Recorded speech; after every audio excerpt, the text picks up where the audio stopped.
Hello বন্ধুরা, কেমন আছো তোমরা সবাই? আশা করছি সবাই খুব ভালো আছো আর আমরাও খুব ভালো আছি। আগের দিন রাতে সবজি কেটে রেখেছিলাম, আজকে ব্রেকফাস্টের জন্য বানাবো রুটি আর তার সঙ্গে চিচিঙ্গা আলু ভাজা। চিচিঙ্গা আলু ভাজা রুটি দিয়ে খেতে আমার ভীষণ পছন্দ করে, কিন্তু আজকে আমি রুটি খাবো না। ইনফ্যাক্ট কদিন আমি রুটি খাচ্ছি না, ভাত রুটি কিছুই খাচ্ছি না। চিলা, ওটস, পোহা, উপমা এইসব খেয়েই দিন কাটাচ্ছি, কারণ একটু ডায়েট করে একটু নিজের ওজনটাকে কন্ট্রোল করার চেষ্টা করছি। তো আগের দিন রাতে ইকরামের জন্য একটু স্ক্রাম্বল এগ করেছিলাম, সেই কড়াতেই অল্প একটু ঘি ছিল, তাতে একটু তেল দিয়ে চিচিঙ্গা আর আলুটা ধিমি আছে ইন্ডাকশানে বসিয়ে দিলাম। আমি ভাজাটা যে একটু ধিমি আছেই করি, তার কারণ একেবারে হয়েও যাবে আর পোড়া পোড়া মতো হয়ে যাবে আর সিদ্ধও হয়ে যাবে। আর ভাজা রুটি দিয়ে খেতে গেলে একটু পোড়া পোড়া মতো করলে আমার মনে হয় টেস্টটা একটু ভালো হয়। এদিকে মেন করতে আবার হবে হচ্ছে মাছের কালিয়া। তো তার জন্য পেঁয়াজগুলোকে কোটা কোটা করে নিলাম, ওটাকে আমি তো মিক্সারে পেস্ট বানাবো। আর একটা হাফ পেঁয়াজ কুচিয়ে নিলাম, আর মাছ ভাজার তেল ছিল সেই তেলটাও দিয়ে দিলাম। এবার পেঁয়াজটা এতে একটু একটু করে লাল করে নেওয়ার পর পেঁয়াজ বাটাটা দিয়ে দেবো। আগে পেঁয়াজ বাটাটা দিয়ে দিলে পেঁয়াজ বাটা শুকনো কড়ায় পেঁয়াজ বাটা দিলে পেঁয়াজ বাটা একটু তাড়াতাড়ি লাল হয়, কিন্তু এখন আর ওটা ধৈর্য হচ্ছিলো না, ভাবলাম এরকম শর্টকাট প্রসেসেই করে নিই। তো পেঁয়াজটা মিক্সার গ্রাইন্ডে এমনভাবেই পেস্ট হয়েছে, এক টুকরো পেঁয়াজ দেখলাম রয়েই গেছে। তো সেটাকে আর তুললাম না, থাক, খাওয়ার সময় মুখে পড়বে।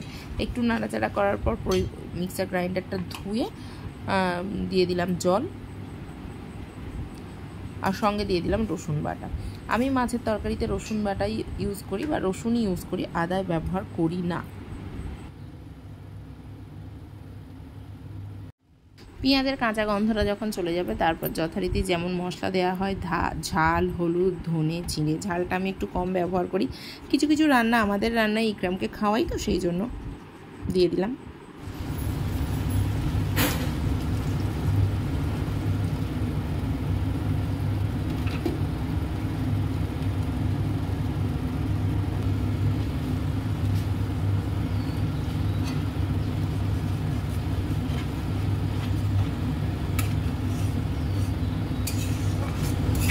সব মশলা মিশ্রিত জলটা যখন ফুটে যাবে, তখন টেস্টের জন্য একটু কাসুরি মেথি আর অল্প একটু চিনি দিলে রান্না কমপ্লিট হয়ে যাবে। এবার ফুটে আসলে যে কটা মাছ দেওয়ার, আমার 3 পিস মাছ দেওয়ার কথা দিয়ে বানাবো আমি সেই জন্য ঝোলটা একটু বেশি রেখেছিলাম, কারণ একটু ধিমি আছে ফুটকেও বসিয়ে দেবো। মাছের মধ্যে এই সমস্ত মশলা মিশ্রিত জলটা ঢুকেও গেলে তরকারির টেস্টটা সুন্দর হবে।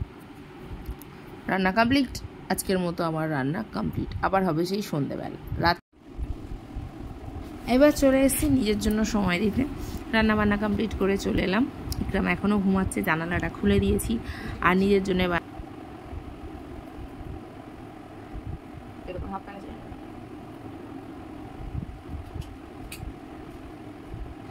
জন্য বানিয়ে এনেছি বিশ্ব বিশ্রী খেতে অ্যাপেল সাইডার ভিনিগার, তার সঙ্গে অল্প গরম পানি আর 1 চামচ রক সল্ট নাকি আমাদের শরীরের জন্য খাওয়া ভীষণ প্রয়োজনীয়।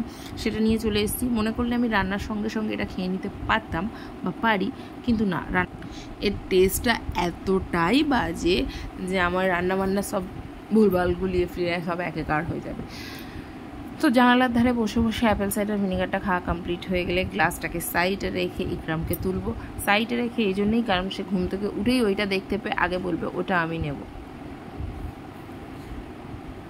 এতক্ষণ আমি ওই সোফাটাতে বসেছিলাম, আমাকে ওখান থেকে তুলে দিল, দিয়ে বললো সামনের সোফায় বসতে। এখন নিজে মাঝখানের সিটটা তুলে সেই গর্ততে বসেছে।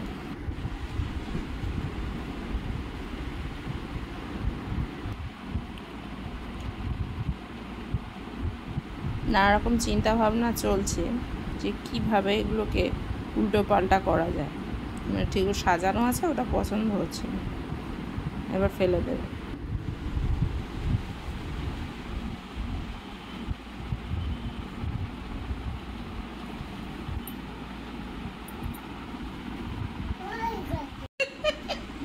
কি করে পড়ে গেল? কি করে বাবুটা পড়ে গেল? হ্যাঁ, কি করে পড়লো?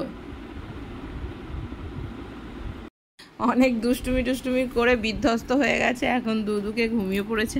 আমার তো দুপুরবেলা ঘুম টুম আসে না। অনেক দিন ধরে ভাবছিলাম নখগুলোতে একটু মেহেন্দি লাগাই, সময় একদম করে উঠতে পারছিলাম না। তো আজকে বাবু ঘুমিয়ে পড়েছে, আমিও ভাবলাম বসি একটু, সেই যখন ঘুম আসছে না ফোন ঘেঁটে লাভ নেই। তো 1-1.5 ঘন্টা রাখার পর বেশ কি সুন্দর একেবারে মেরুন কালারের হয়েছে, মনে হচ্ছে না নেল পালিশ পরে আছি। নেল পালিশটা আমি অনেক বছর ধরেই পরি না, আমার পরতে খুব একটা ভালোও লাগে না। এই নখগুলো 4-5 দিন আগে লাগিয়েছিলাম, লাগানোর কিছুক্ষণ পরই বাবু ডিস্টার্ব করেছিল, তাই ধুয়ে দিতে বাধ্য হয়েছিলাম, ওইগুলো আর কালার আসেনি। বসে বসে পায়াটাও লাগালাম। ওদিকে আমার পন্তা পাখি ঘুমাচ্ছে। তো আজকে ভিডিওটা এখানেই শেষ করছি। ভিডিও ভালো লাগলে ভিডিওটিতে একটা লাইক দিয়ে দিও, চ্যানেলটিকে সাবস্ক্রাইব করে দিও। দেখা হবে তোমাদের সাথে আবার নতুন একটা ব্লগে। ভালো থেকো, সুস্থ থেকো, বাই বাই।